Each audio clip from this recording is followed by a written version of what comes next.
25 जानेवारीला हे आमरण उपोषण माझं सुरू होणार आहे। ज्याला बसायचं त्याने मनानं बसा, ज्याला नाही बसायचं त्याने बसू नका, बंधन नाहीये।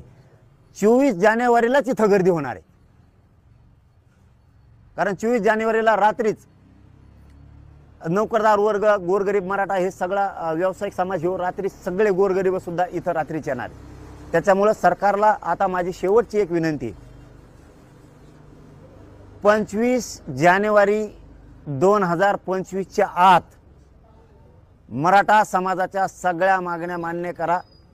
नसता तुम्ही सरकार जरी असाल तरी ह्यो गरीब मराठा समाज सरकारला भारी भरणार।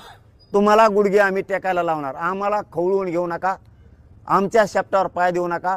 ही देवेंद्र फडणवीस साहेबाला, शिंदे साहेबाला आणि अजितदादांना विनंती की मराठ्यांचे पुन्हा पुन्हा वेठीस धरून त्यांना त्रास द्यायचा, त्यांच्याविषयी आकस द्वेष असेल तर सोडून द्या।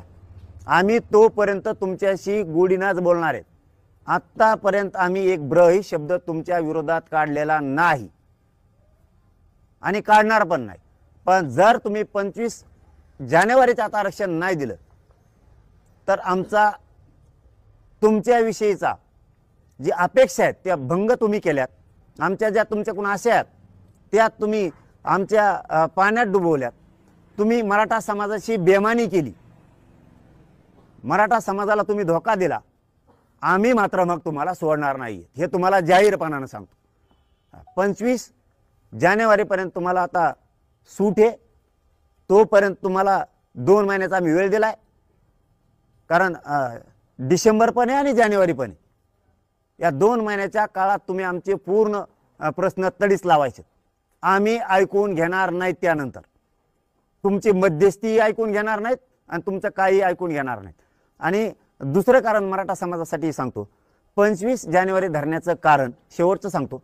25 जानेवारी धरण्याचं कारण 26 जानेवारीला 1 वर्ष पूर्ण होतंय आपले सगळ्या सोयऱ्यांचा अध्यादेश दिलेला, अधिसूचना दिलेली, त्याची अंमलबजावणी केली नाही। गॅजेट लागू करू म्हणलेले तेही केले नाहीत। सरसकट मराठा समाजाला कुणबी प्रमाणपत्र देऊ, मराठा आणि कुणबी एकच हे हाही अध्यादेश पारित केलेला नाही। 1 वर्ष पूर्ण होत आहे 26 जानेवारीला, म्हणून आपण 25 जानेवारीला सुरू करतोय आमरण उपोषण। आणि मराठा समाजाचे सुद्धा काम आहेत, राज्यातल्या मराठा समाजालाही सांगतो, 25 जानेवारीच्या आत सगळे कामं उरकून घ्या, टोटल एकही काम ठेवू नका। जितक्या दिवस बसायची वेळ आहे ना आता तितके दिवस मराठा समाज आपण बसायचं। यातल्या 2 गोष्टी सांगायच्या राहिल्या तेवढ्या सांगतो आणि मी थांबतो। पहिले की कामं सगळे उरकून घ्या, आमरण उपोषणाला बसा नका बसू, पण ज्यांना ज्यांना इथं बसायचंय, बसून राहायचंय, त्यांनी मुंबईसारख्या तयारीने या। आपण आपलंच सरपण फिरपण सगळं भाजी भाकरीच इथंच घेऊन यायचं, इथंच करायचं, इथंच खायचं आणि इथंच झोपायचं। आरक्षण घेईपर्यंत इथून उठायचंच नाही, वापस जायचंच नाही। त्यामुळे कामं सगळे उरकून घ्या। तुम्ही उपोषणाला नसला तरी चालत, तुम्ही इथं बसून सुद्धा पाठिंबा देऊ शकता। आपलं सगळं साहित्य घेऊन या। मराठा समाजाला राज्यातल्या सांगतो, इथं आमरण उपोषण सुरू आहे, त्यामुळे तुमचं इथं राहणारे जे माणसं राहणारे तिथं कायमस्वरूपी त्यांच्यासाठी सांगतोय, आपलं सगळ्या वस्तू घेऊन या, चहा पाण्याच्या जेवणाच्या सगळ्या, हातरायच्या पांघरायच्या सगळ्या। काही जण गाडीतच झोपत येईल, काहीला जागा मिळाली तर इकडे झोपतील, त्यामुळे सगळ्या वस्तू घेऊन या। कोणी हॉटेलवर चहा प्यायला जायचं नाही, कुठं हॉटेलाला मुक्कामा जायचं नाही। किती श्रीमंत असला आणि किती गरीब असला, कुठं हॉटेलावर झोपायला जायचं नाही, जेवायला पण जायचं नाही, कुठं चहा पाणी घ्यायला जायचं नाही। आपलं साहित्य संघ घेऊन यायचं, पाण्याची व्यवस्था येतानाच करून घ्यायची, जार घेऊन यायचे, सगळ्या गोष्टी इथं घेऊन यायच्या, कुठं जायचं नाही। कारण गोरगरिबाच्या लढ्यात सामील व्हायचं। श्रीमंत गेला इकडे झोपायला, गरीब गेला तिकडे झोपायला, कुठं हॉटेलवर झोपायला जायचं नाही, जेवायला जायचं नाही, काय नाही। चटणी भाकरी इथंच खायच्या, नाही तर येताना घेऊन यायचं, नाही तर स्वतःच करायचं इथं। एकजुटीनं या, तुमच्यात असं क्षमता दम धरायची ताकद तर उपोषण करा, नाही तर करू नका। आणि घरच्याच्या विरोधात जाऊन एकाने उपोषण करू नका। घरच्यांचा जर विरोध असेल तर अजिबात विरोधात जाऊन करायचं नाही। मी एकटा खंबीर आहे, मी मरायला तयार आहे। आणि मराठा समाजाला शेवटचं सांगतो, तुम्ही खूप एकजूट दाखवली, तुमच्या माझ्याकडून खूप अपेक्षा आहेत। प्रत्येक मराठा समाजाचं वाटतं हेच पोरगा आता काहीतरी आपल्या लेकरांचं करू शकतं। तुमच्या अपेक्षा मी कधीच भंग होऊ देणार नाही, तुमच्याशी गद्दारी करणार नाही, कधी मॅनेज होणार नाही, कधी फुटणार नाही। हे शब्द आहे माझा तुम्हाला। ही हात जोडून मराठ्यांना विनंती आहे की तुमच्या अपेक्षा ज्या माझ्याकडून आहेत त्या मी पूर्ण करणार आहे, मी कधी हटणार नाही। एखाद्या वेळेस असंही होऊ शकतं की या उपोषणा मला आता सहन होत नाही, किती उपोषणा करावं. मी काल दौरे करून आलो तर मला 4 दिवस आराम करायला लागला, सलाईन घ्यायला लागतात. माझे लय हाल आहेत, माझ्या लय वेदना आहेत.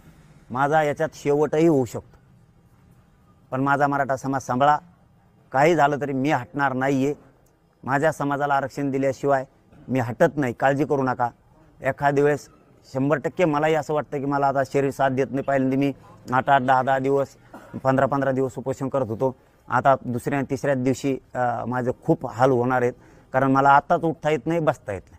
उठायला पायऱ्या चढायच्या असल्या तरी मला खाली वर धरायला 2-2, 4-4 माणसं लागतील. त्यामुळे माझे प्रचंड शरीरात वेदना आहेत उपोषणामुळं.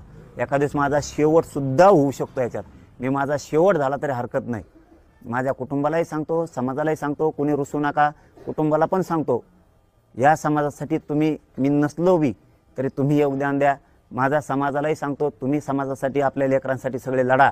हे लढा कधीही बंद पडू देऊ नका. आपल्या मराठा समाजाला कायमचं आयुष्याचं मिळाल्याशिवाय हा लढा बंद पडू द्यायचा नाही, ही माझी समाजाला हात जोडून विनंती आहे. आणि दुसरं एक, माझा शेवट जरी झाला तरी चालत, मी शेवट करायला तयार आहे.